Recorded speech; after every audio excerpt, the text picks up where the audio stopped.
Circle of Inevitability, capítulo 75. Encontrando Madame Poalis novamente. No exterior da residência do administrador, edifício transformado em antigo castelo. Lumian caminhou pelos jardins e se aproximou da porta da frente. Ele disse ao cocheiro que montava a guarda: "Preciso conversar com Madame Poalis." O cocheiro, vestido com uma camisa carmesim e calças marfim, avaliou-o com cautela e perguntou: "Sobre o quê? Esse pirralho está aqui para causar problemas?" Lumian zombou: "Isso não é da sua conta. Por que algum servo se importaria tanto? Quem você pensa que é? Quantas crianças você já teve?" O cocheiro hesitou antes de decidir passar a mensagem para Madame Poalis e deixá-la decidir se queria entreter aquele jovem atrevido. Lumian ficou na entrada por alguns minutos. Quando o cocheiro voltou, disse: "Madame irá recebê-lo na pequena sala." A pequena sala era familiar para Lumian. Nas poucas vezes em que acompanhou a irmã até ali, foi recebido naquela mesma sala. Sem precisar de instruções, Lumian dirigiu-se para a sala correta. O cocheiro seguiu atrás como um cachorro obediente. Lumian esparramou-se no sofá da sala e serviu-se de chá preto. Então Madame Poalis apareceu pela porta. A mulher estava vestida para matar, com um lindo vestido preto espartilho e um chale combinando sobre os ombros. Usava um chapéu redondo ligeiramente torto e um colar de diamantes enfeitados com ouro. A roupa pareceu familiar a Lumian. Ele percebeu que Madame Poalis usava exatamente esse conjunto quando veio seduzi-lo. Ela fez isso de propósito, não foi? Lumian pensou com um sorriso frio. "Bom dia, Madame Poalis." Assim que a saudação saiu de seus lábios, Lumian de repente notou a figura ao lado de Madame Poalis. Não era Cat, a empregada, mas a parteira, que morreu nas mãos de Rian ontem. A parteira usava um vestido branco acinzentado. Seus olhos estavam vazios, seu rosto inexpressivo. Sua pele tinha um tom azulado, idêntica a quando Lumian viu seu cadáver no jardim na noite anterior. No entanto, desta vez ela não estava carregando nenhuma ferramenta de jardinagem. Trazendo a parteira, em vez da empregada? Ela fez isso de propósito também, não foi? Lumian não pôde evitar o pensamento cínico. Madame Poalis sorriu: "Deve ser meio-dia agora." Ela se acomodou na poltrona que representava a anfitriã, enquanto a parteira ficava de lado como uma cúmplice.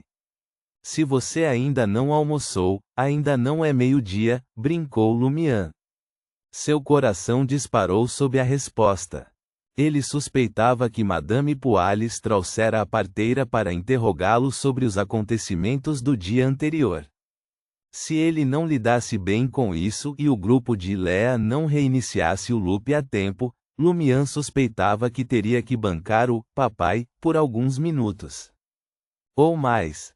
Madame Poalis olhou para ele, seus olhos brilhantes brilhando com um sorriso inescrutável.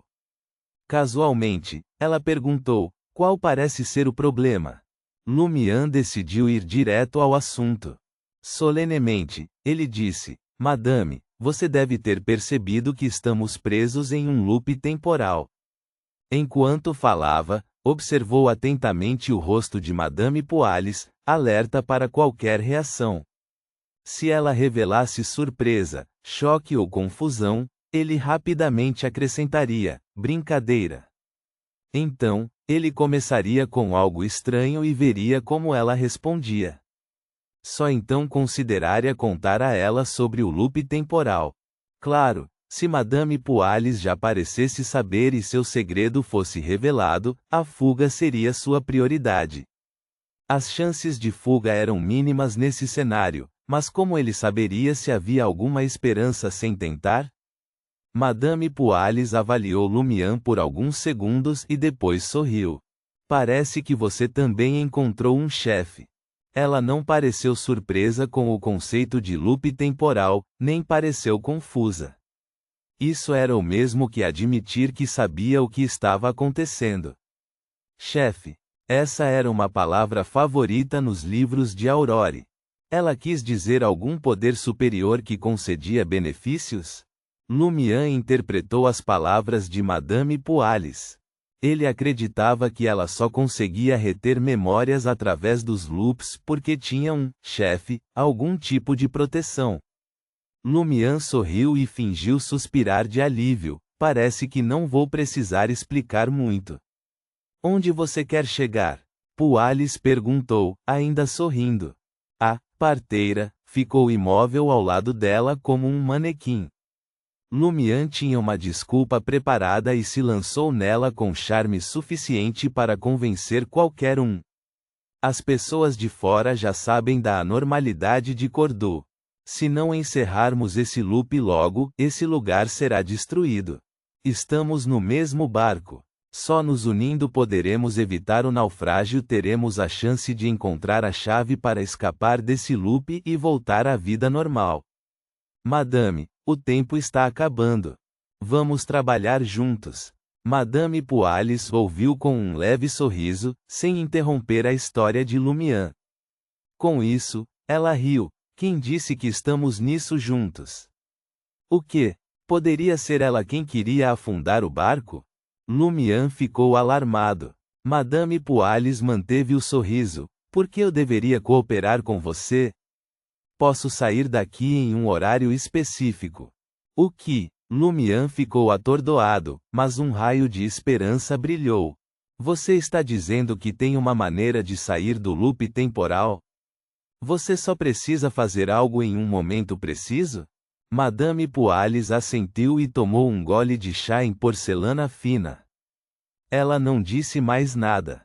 As vantagens da proteção de um poder superior. Espere, este não é o primeiro loop. Por que ela ainda está aqui?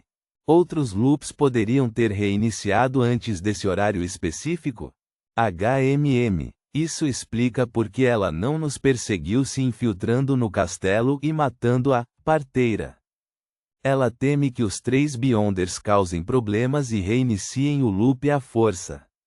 Lumian percebeu coisas que o intrigavam. Ele suspeitava que Madame Poalis também estivesse esperando pela 12ª noite.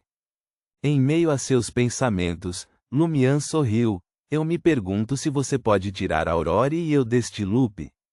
Investigadores oficiais? Nunca ouvi falar deles. Madame Poalis avaliou-o com diversão. Por que eu deveria ajudar você? Você não disse que... Lumian parou, incapaz de continuar. Ele pretendia mencionar as palavras de Madame Poalis sobre o amor, esperando que ela pudesse salvá-lo, e a Aurore por gentileza. Mas como Madame Poalis provavelmente desejava a irmã dele, ele não podia continuar a frase. Se Madame Poalis o amasse, um homem desavergonhado como Lumian teria jogado a carta do amor e se oferecido para ter um filho para tirá-los dessa situação. Bem, cerraria os dentes e daria à luz se isso significasse que Madame Poalis evacuasse ele e Aurore deste loop. A expressão de Madame Poalis mudou ligeiramente. Depois de alguns segundos de silêncio, ela disse: Você está sugerindo que o amor é insondável? Salvá-la apesar de claramente querer que ela morra por seu erro? Lumian não respondeu. Ele sabia que Madame Poalis se referia a ela. Madame Poalis não esperava uma resposta. Ela suspirou. Mas e se for irredimível? Irredimível. O coração de Lumian afundou como se estivesse mergulhando em um lago gelado no início da primavera. Recuperando o fôlego, ele pediu confirmação. Quer dizer que, naquele momento, você só pode levar algumas pessoas, mas isso não inclui eu ou Aurore? Madame Poalis assentiu. Você pode ver dessa maneira. Parece que ainda tenho que confiar em mim mesmo. Lumian suspirou, forçando a calma. A ascensão e queda da esperança foram realmente desagradáveis. Ele pensou por um momento e depois sorriu. Madame, os 3 estrangeiros e eu exploraremos o subsolo da catedral mais tarde. Se alguma coisa acontecer, o loop pode recomeçar antes do tempo. Não chegaremos nem à quaresma. Muito menos à 12ª noite. Madame Poales estreitou os olhos, o queixo erguido. Você está me ameaçando? Não, apenas um lembrete. Lumian sorriu sinceramente, parecendo relaxado. Exteriormente, ele temia irritar Madame Poales e ser confinado ali para dar à luz. Os 3 investigadores reiniciariam o loop se ele não emergisse 15 minutos depois. Madame Poales olhou nos olhos de Lumian por alguns segundos. Não vendo nenhuma hesitação ou evasão, ela sorriu de repente. Você é realmente interessante. Seria ótimo se você e sua irmã se tornassem meus amantes. Sem esperar resposta, ela se virou à parteira. Você destruiu um feiticeiro herege, mas eu não te culpei. Sou misericordiosa o suficiente, mas você ainda espera minha ajuda? Feiticeiro herege? Lumian arquivou o termo e disse com seriedade: não se trata de ajuda. Trata-se de fazer o que beneficia a todos. Madame Poales ficou em silêncio por alguns segundos antes de sorrir novamente. Não vou explorar o subsolo da catedral com você, mas pelo bem de Aurore e pela sua coragem, fornecerei ajuda se alguma coisa acontecer.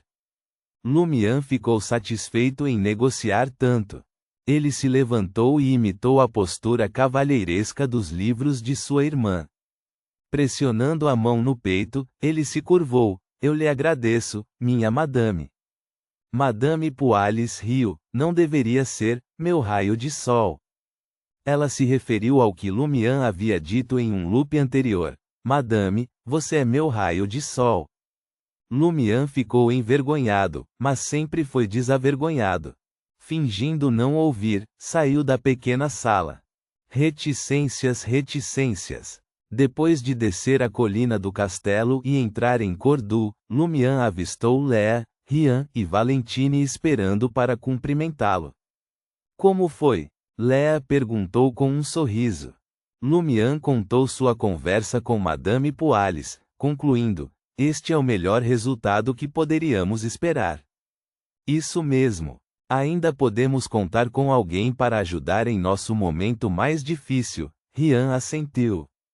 Lumian perguntou: você recebeu uma resposta?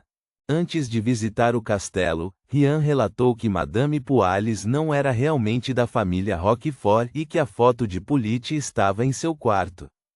Léa exalou, respondendo por Rian: nossos superiores nos lembram de considerar a possibilidade de Polite se tornar uma mulher por meio de poção ou poder.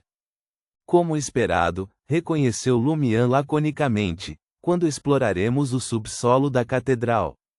Rian já havia decidido. Com uma voz profunda, ele disse: agora. Ponto.